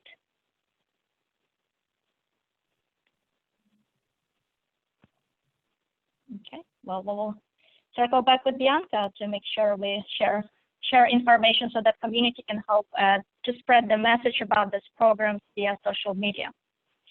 Okay, I see no other hands in the chat. I'm going to move us along. Our next agenda item is annual report. We're going to review and discuss the progress report that the Air District will be submitting to CARB and to their board that summarizes the progress this committee and the Air District has made on implementing SERP since its approval since February 2020. The report encompasses 6 months of hard work on your folks' end, on the Air District and CARB end, and we're very excited to share. The Air District is very excited to share the first draft with you. Now, there's a link. You've received the link to the report. It's posted online under the meeting materials, and Spanish-speaking participants receive a hard copy of the report. So if they can follow along with the hard copy, it's going to be great. Jessica is going to walk us through different components of the report. For some of you who had a chance to look at it, it's almost 50 pages long, and we don't expect all of you to read it from cover to cover. So Jessica is just going to walk you through what's in the report and what to pay attention to. And as she's going to be presenting, please think about the general feedback you have for the district and how the district can better communicate progress moving forward. Yes. Well, thank you, Hannah. I think you nailed it, and just the excitement that we have really to share this first draft of the annual report with you all. Really, as mentioned, it's a culmination of all the effort and the work from the CSC and other community members. I know there's definitely residents you have all engaged with that aren't on this committee that have really put a lot of effort into giving the district and DPR and CARB a lot of feedback on a lot of the measures in the SERP. So just a little bit of sort of background on what this report really is and why we have this sort of formal report rather than just kind of moving forward with the CERP. This is actually required. If you all recall the blueprint that we occasionally refer to, and we certainly referred to a lot in CERP development, that blueprint that CARB came out with, that's sort of the guidelines for how we implement AB 617, asks that the Air District work with the committee to sort of put a report together that, as Hannah perfectly outlined, is really just a public display of the progress that we've been making in implementing all of the CERP measures. And so that's what we've started to put together. As Hannah mentioned, we did send out the link last week, but this is not at all a final report and you only had a couple days to look at it. This is really today, the first day of several weeks, really throughout the next even couple of months that we can start to work together on continuing to update the status of where we're at with a lot of the different measures. So I definitely wanted to give that background. And then again, as Hannah mentioned, although it's termed an annual report, and this is technically 1 year since the district adopted the CERP with our governing board, it really has been 7 months since CARB approved the CERP in February. So we've really accomplished a lot in this time frame. So with that, I'm just going to go over really quickly, high level, sort of what the report, like sort of a roadmap of how to read the report. And then that way we can take some questions right now and really just give you sort of guidance on how to look at the report and what we want you to give us feedback on if you have any feedback on it. So I will share my screen right now. And what I'm going to do is share with you, I'm starting here at the chapter committee meetings page. So this is where we send you every time we have a little update, whether it's the agenda or other things for the meetings. And if you click here, we have in English and Spanish as always. You can click the English report, and this is, and you can tell it's super drafty because we don't even have a title page yet, and we have draft kind of written back here. But this is the annual report to the community that we started with. So really the beginning, because this is a report to the community, not just to CSC members that have a lot of the background, we wanted to provide folks with background on what the district does, on what AB 617 is all about, the purpose of the report, as you can see here, and really an overview of the community. So if someone who just heard about AB 617 wants to know what happened the past year in Shafter, and maybe even why Shafter was chosen as the 617 community, a lot of that is here. So you will certainly see a lot of things that should be very familiar to you from when we worked on the CERP. This also goes over some of the Cal and Virus screen scores. So again, just really highlighting the need for AB 617 in the community. This is where you'll see really the highlights of your hard work, not necessarily of the actual measures, but just the number of meetings, the number of measures, the number of reductions we're aiming to get. That's all in this section that we call community engagement. So for you, this should be review, but please, if there's something that you feel like we missed in here, we're happy to add it or include other components of how we engaged with the community and with the CA. But again, this is to help sort of brag about you guys to the public about how much work was really done, how many meetings you all attended, and really the blood, sweat, and tears that went in not only to creating the CERP, but then implementing it the past several months. We also, of course, talk about how the past several months have been very different than we were hoping. And so we definitely talk about these virtual meetings, how they're set up. We have a little bit of a picture here. You can see Gustavo and Tom made the cut here. And you'll see some pictures throughout, so you might recognize yourself in this report. But really, again, just highlighting all of the hard work that was done. And then even highlighting that the committee was very interested and advocated very hard for stipends. And we acknowledge that in here and talk certainly about the stipends, where we went with that, how progressive the district and CARB were working with the communities to really, or the committee rather, to get resident stipends.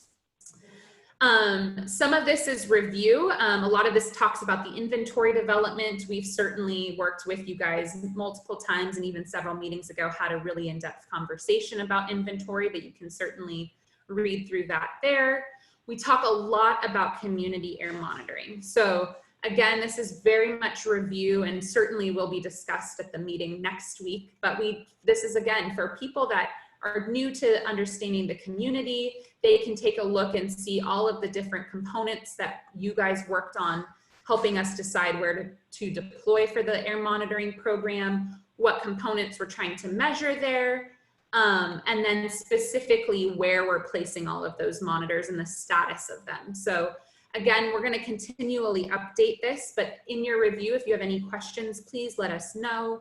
And again, I think next Tuesday will be a really good time to talk specifically if you can make that subcommittee meeting about monitoring.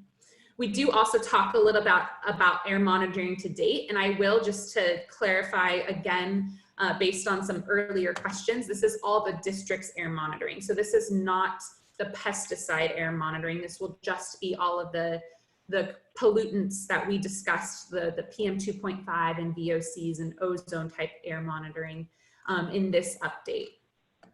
And then of course we have a lot of links for people who aren't as familiar with as you all are, to get them to different parts of our website to see all of the different updates that we share with you on a regular basis. So starting with this section, we get into a lot of the details of everything that's been going on. All of this is really review for all of you.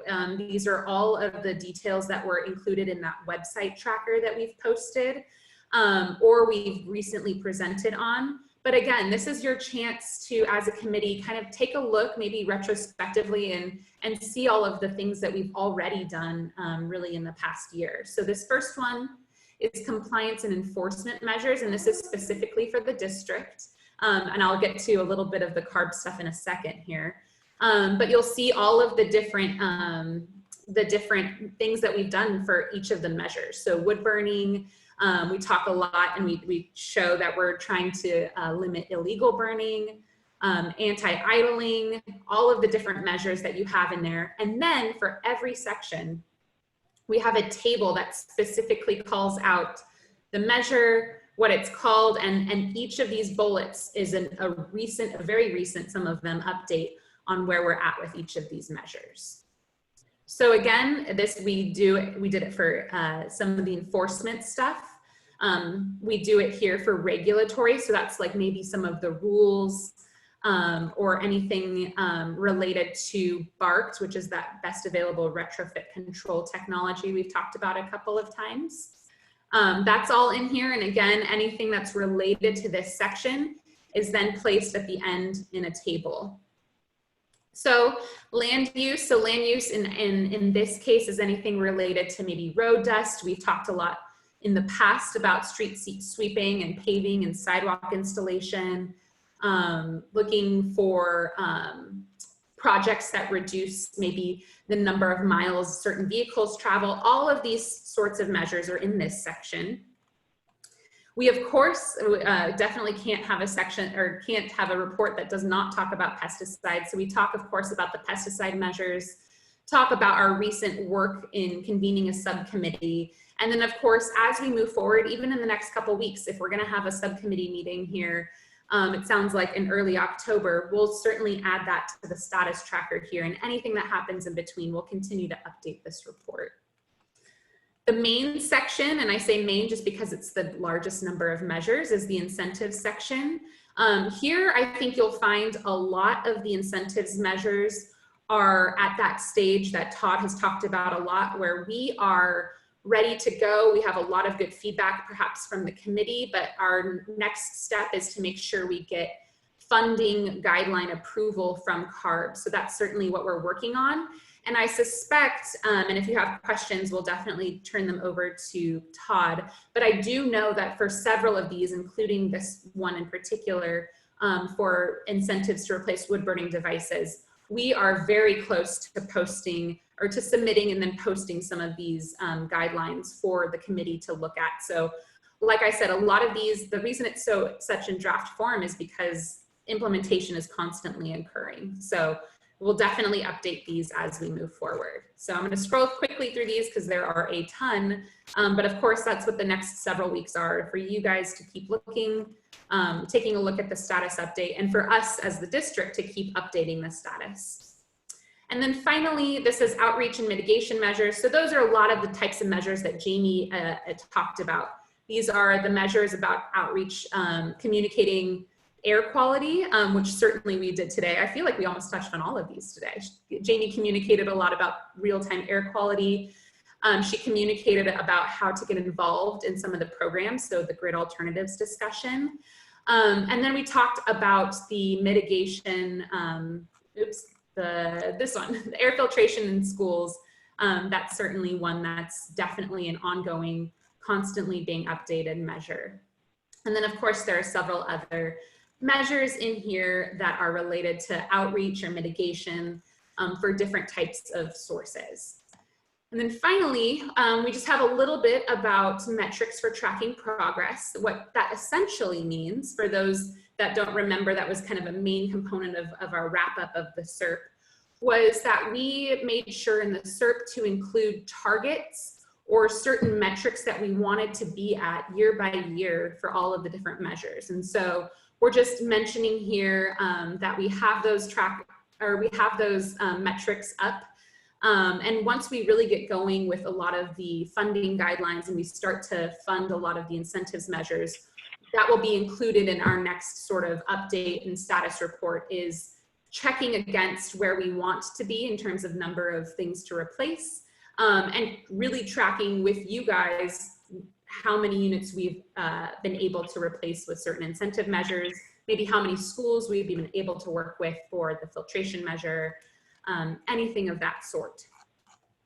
So I'll quickly, and before I take any questions, show you that not only did we have the district's version, but we also have two components from CARB. CARB is also, of course, as you know, a big part of the SERP as well, especially for all of the mobile source measures. So they have here an enforcement report, and this is for all of 2019. And so definitely please take a look at all of the different components of their enforcement strategy and look at that update as well as the other statewide measures. If you recall in the SERP, a lot of the CARB measures are these big statewide measures that are certainly going to help not only the state, but of course, certain components will definitely help in Shafter.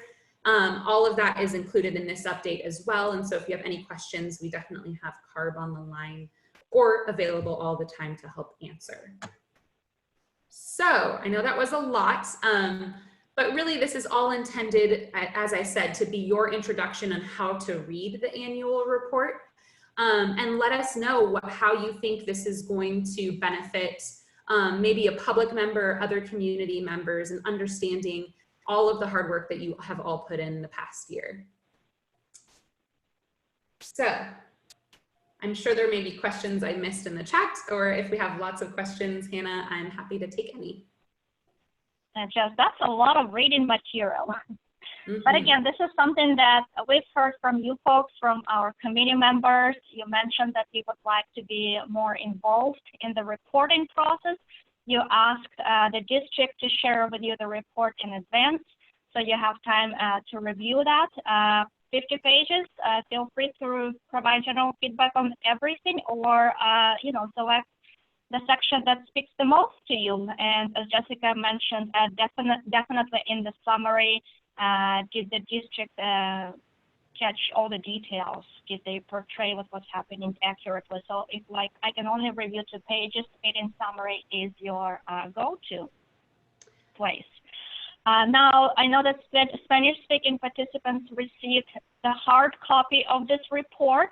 If you are just like me and prefer to read your document, physical paper, in the chat box, please type your name, and the area district will send you the hard copy of the English version of the report as well. we definitely do not expect you to read all the 50 pages by today. Again, this is just to introduce you what's in the report, what type of feedback we're looking for. So we're definitely open and would like to hear a couple initial thoughts and reactions. And if you read the report, I don't know, Tom, did you read the report? We'll take the questions on the report. Tom, I see your hand up. Go ahead, Tom. Okay, yeah, I certainly read the report. Several things I noticed. It doesn't seem that appropriate to mention all of the accomplishments of the Air District the last 20 years in the Shafter report. I guess you can put that in though, makes you feel good. The 7-mile radius is stated as not official in this report. I want to dispute that. I thought we settled that almost a year ago, that the 7-mile radius is indeed the Shafter boundary, and this report should not say otherwise. The fact that this mentions the PM10 monitoring was temporary. It was never intended to be temporary. I know the Air District somehow made that assumption without telling anyone. The appendices aren't included yet, so I really want to see those appendices and what you are going to include in them. And I think it's very important, since this is a report concentrating on the last 6 months, that the Air District have a very clear response to the CARB resolution, which did make some changes to the whole program, or at least ask for some changes. So I want to see your response to that CARB resolution in writing in this report.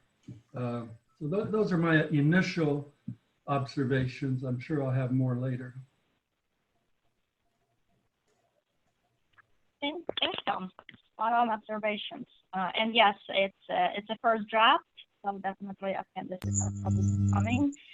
Sí, yo quería comentar lo que Yes, I también wanted to comentó. comment what Porque because a mí me llegó apenas el sábado, I a mediodía me llegó I got my hard copy on Saturday, this Saturday. régimen de 59 páginas. I received my hard copy on Saturday. Iba a estar yo Of lista 59 pages. You think that I was going to be junta? ready for this meeting?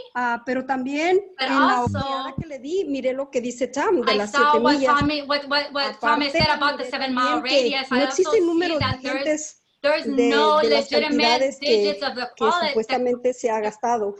of the amount that you've been using. So I can clarify a couple things.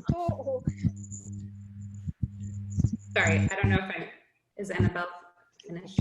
I think. Okay. Sorry, No, ya está. Mute. Perfect. So certainly, as I mentioned earlier, and this, we did not expect anyone to have read any or all of this. We wanted to get it in your hands so we could show you the sections of it to look at today. We will be discussing this at the next steering committee meeting in October, and for however much longer the committee wants to keep giving us feedback in the next several weeks. So this is, if anything, instead of giving you like 4 days to look at it, we're giving hopefully several weeks to about a month, if not more, depending on sort of the feedback we get and the tweaks we want to make. So this, I agree, definitely way too much information to read over the weekend. And this was just sort of us getting it to you ahead of the meeting so that you had it in hand that's why we shipped it ahead of time. And then over the next several weeks, certainly that'll be the time for you to review and look at it. Great. Gus, I see your hand. I'm going to get to you in just a moment. So just to reiterate, the purpose of this agenda item is to introduce the first draft of the report. You can send your written feedback, general feedback, to the Air District. Just am I correct on that? In the next 2 weeks. If you need a little bit more time, that's fine too. So you have 2 weeks to review the report, all the report or separate sections, and share your general feedback with the district. And this is a document in progress. the air district continues updated as they do more and more work. So by any means, we didn't expect anyone to read this report by today. But again, we didn't want to throw a 50-page document at you without explaining what are you looking at. Okay, I see a hand from Gustavo. Gus? Hello. And then we're gonna go to. So we're gonna go to Gustavo first. Then Bianca has a question. We're gonna go to Bianca first, second, and then we're gonna circle to our Spanish-speaking participants. Hello, Felipa. I'll let Felipa go. Go for Felipa. Felipa, hable. Sounds like we'll go to Felipe first. Felipa, ¿puede decir su pregunta?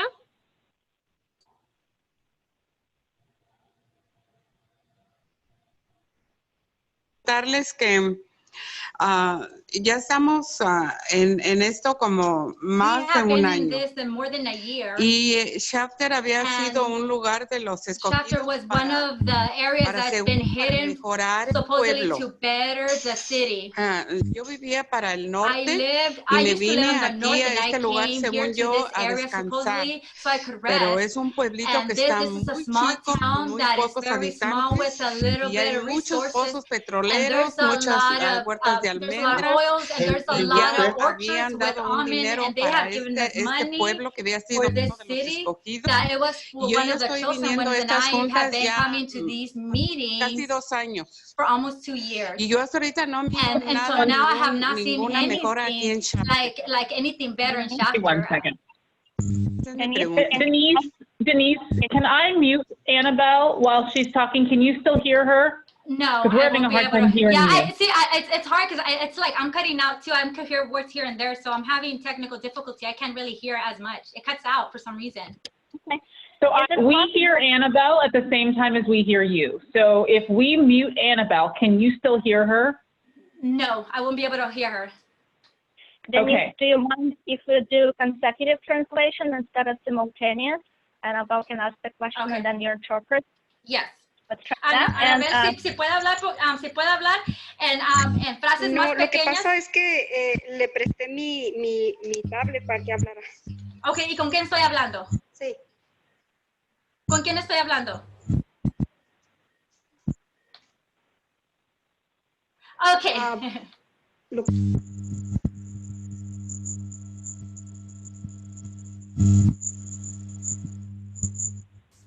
Anabel o Felipa, ¿quién es la que quiere hacer la pregunta?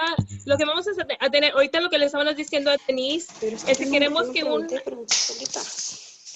Sí, ya sé, pero lo que está pasando es de que las dos estaban haciéndolo simultáneamente al mismo tiempo y queremos que Denise espere hasta el final o yo lo puedo hacer. Haga sus comentarios en frases pequeñas para que así Denise o yo podamos decirles al grupo en inglés y así para poder ellos entender, que ellos nos entiendan. Let me explain a little bit, Marisela, because she's actually in the the Spanish interpretation, and she gave her comment, Felipa gave her comment, but we're all connected with one tablet to hear everything in Spanish. What's happening is that I don't know what's going on with the interpretation, where you're hearing double, but that's what's going on with all the tablets at the moment. That's why we're in one tablet right now. In Spanish, we were only able to connect one tablet in Spanish. The rest of them, you were able to hear it double. Right now that Doña Felipa was trying to do the question, it happened to double here. It wasn't Doña Felipa's fault. It was that something's going on with the interpretation. I don't know what's going on, but I'm just letting you know that it's not the fault of the interpretation. No, but what I'm saying is, like, when I was doing it earlier, like, we would let them speak and then I would go ahead and interpret for them. But there needs to be like a pause. And I think what Denise was doing simultaneous translation. And that's why we needed to have them pause so that we can hear both of them. Because that's the way it works in the English. I'm sorry. That's the way it just, in the Spanish channel, when they're in there, you won't be able to hear the English interpreting, but when they speak, they can still speak to everyone at the group completely. And so then we just need to make sure that they are pausing in between. And it's nobody's fault. It's not the interpreter's fault, or it's not the resident's fault at all. It's just that's the way the Zoom function works for this.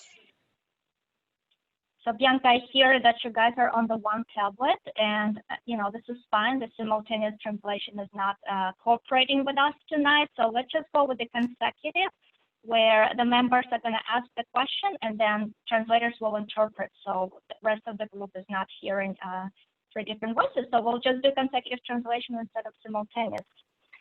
And Gus, I do have see your hand. We'll circle back to you next. Manos que tienen aquí.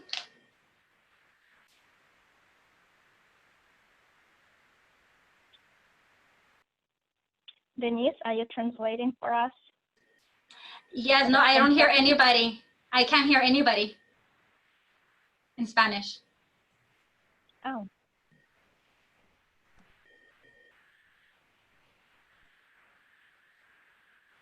Ok, Anabel o Felipa, ¿quién es la que tenía la pregunta y si lo puede hacer de otra vez por favor, para nosotros, para poder hacerlo otra vez de nuevo? Disculpa la molestia.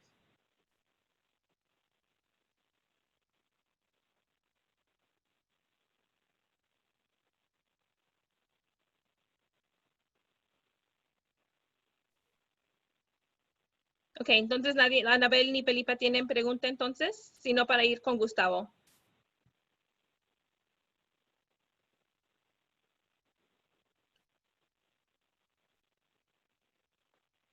I'm not hearing anybody, so maybe we can go to Gustavo and we can come back, maybe? Okay.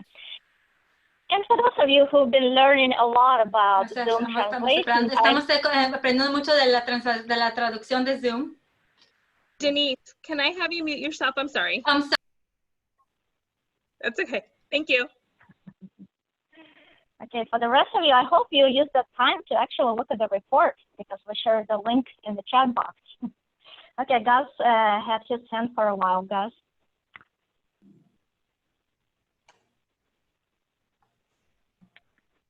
Gustavo, you're on mute. Are you still with us? Maybe you're multitasking again. Okay, any other initial thoughts, reflections, initial reactions to what Jessica just shared with the rest of the committee? Bianca, did Bianca have a question? She said it in the chat a while ago. Thank you, Jessica. And Bianca, you had a question as well. So sorry. I'll go after Bianca. I'll unmute. Go ahead, Gustavo. I'll ask my question after you. Okay. Sorry about that. So my question is more like a clarifying question, if you will.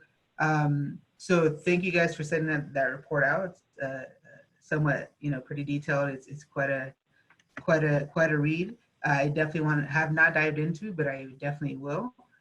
So I think as far as expectations from this report, are you guys looking for the steering committee to give like ground truth or give feedback on that report, or just give comments, or more or less like what are you guys as the district expecting from the steering committee by looking at this nearly 60-page report? Jessica, you're on mute.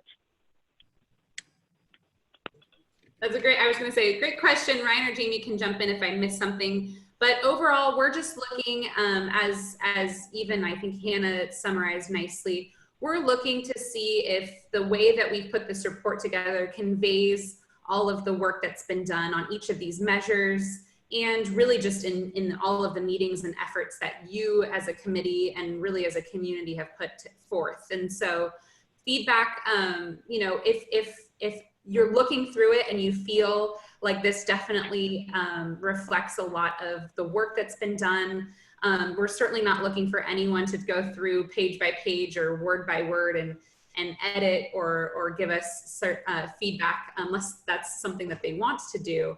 But overall, if you as a committee member read through this report and feel that it reflects a lot of what's been happening the past year, that would certainly help us a lot kind of move forward. Or if you have questions or concerns about maybe you think it can be captured a different way, or maybe if we, Tom's points were certainly well taken in some of the tweaks and maybe addressing some certain other things we haven't quite yet addressed. Those are the types of things we're looking for. Okay. And for example, if we find, the steering committee finds an error in this report, are you guys going to modify that? Are you guys open to like changing it? Is this like more or less a tentative like draft? Oh, yeah. This is draft. We called it very drafty when we made it. So it's certainly draft. There's actually, I think, a lot that will be updated over the next several weeks with, you know, including steering committee comments, but also just because I think there's certainly a lot happening. You know, we're going to have a monitoring meeting next week. We're going to have a pesticide subcommittee meeting in a few weeks after that. And as I mentioned, a lot of those project plans to get to CARB to help with funding a lot of the incentives based measures, a lot of that will be hopefully submitted and posted on the website. So we'll definitely reflect all of that work. So it'll be updates from you as a committee or from us will certainly be incorporated in the coming several weeks. Okay, cool. Yeah, thank you. That was my question, to have it like very clear what the expectations of the steering committee in looking at this document are. I participate in so much different committees that I have to ask these questions because then I don't know what I'm doing, right? So, okay, that answers the question. Great. Thank you for bringing this up. I'm sure the rest of the committee members, a lot of them had the same question. So thank you for clarifying that. Summary is a good place to start. Okay, Bianca, what is your question, please?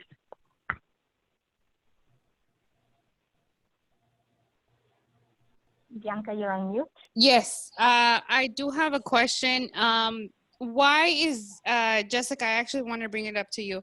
Why is it that you are mentioning the report to be done by next month if the district is going to report back on the 24th?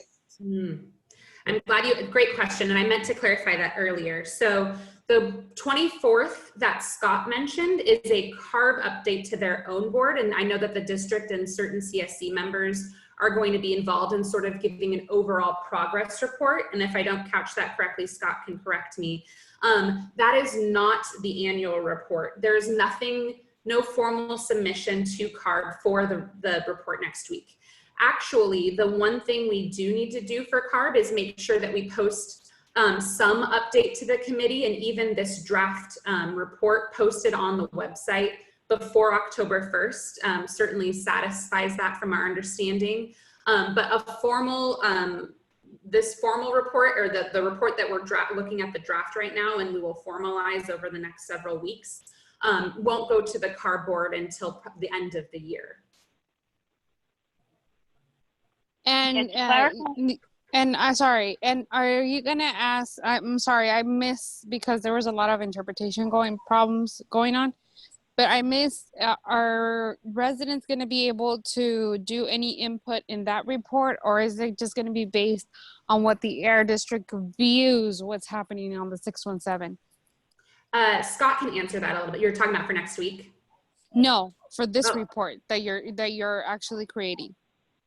Yes, certainly. I mean, if again, this is all of the feedback that we are looking for includes, you know, committee members, especially we talk about the engagement, we talk about the certain measures. So if there's concerns or updates, or even as Gustavo said, corrections, that's certainly something we'll take. And I don't know if Ryan had anything else to add. No, I think Jessica explained it very clearly.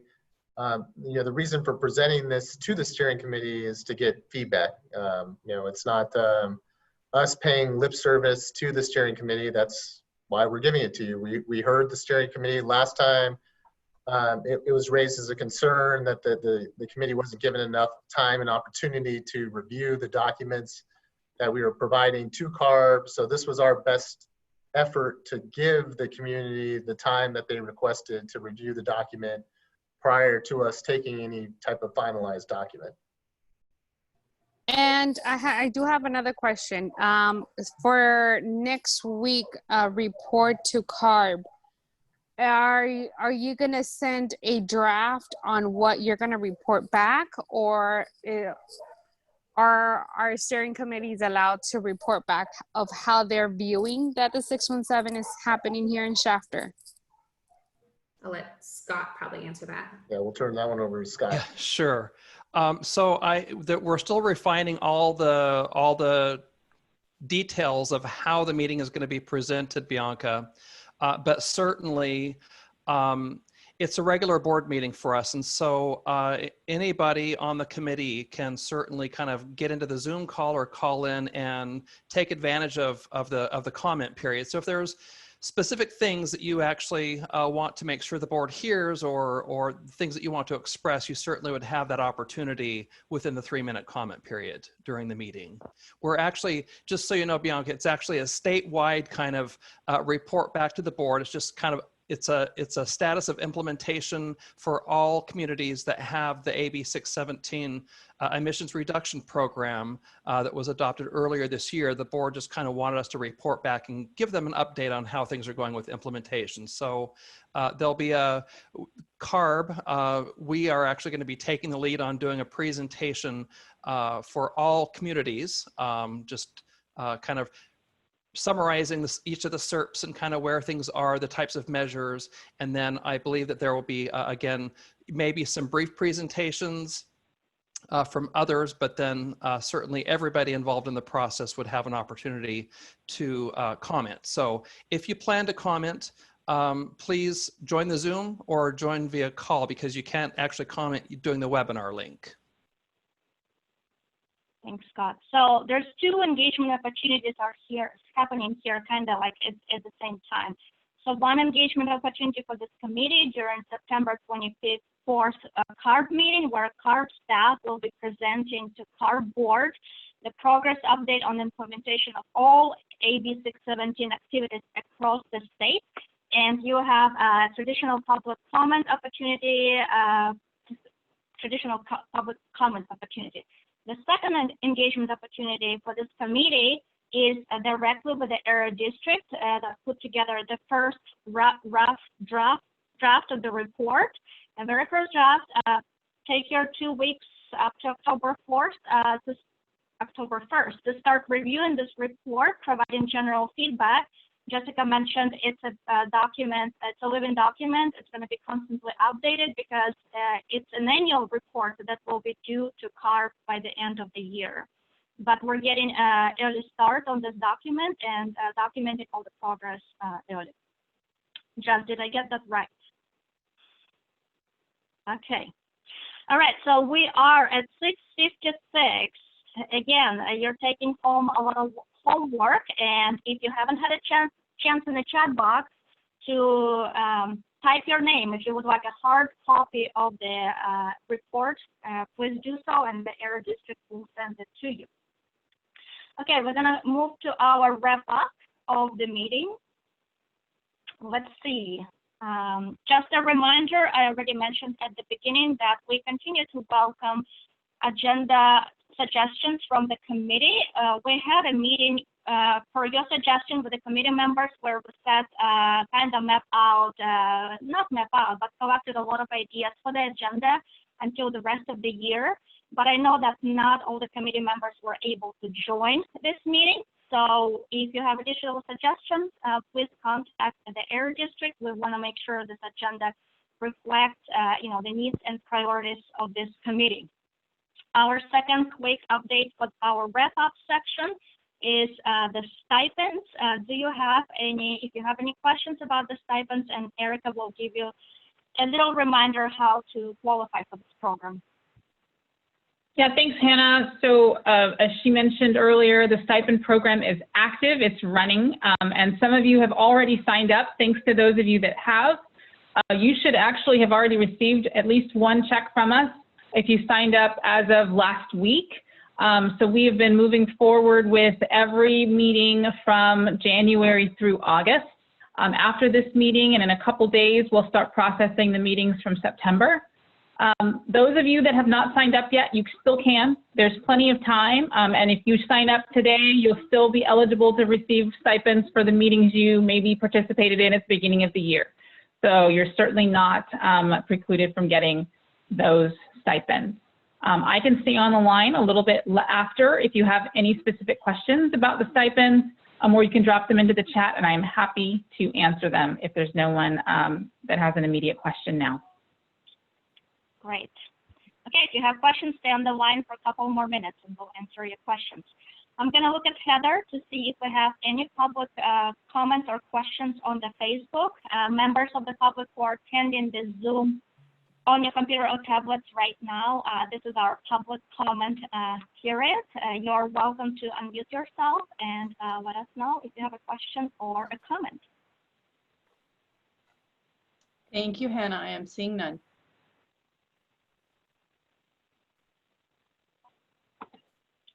Okay, I'm hearing none on the Zoom call as well.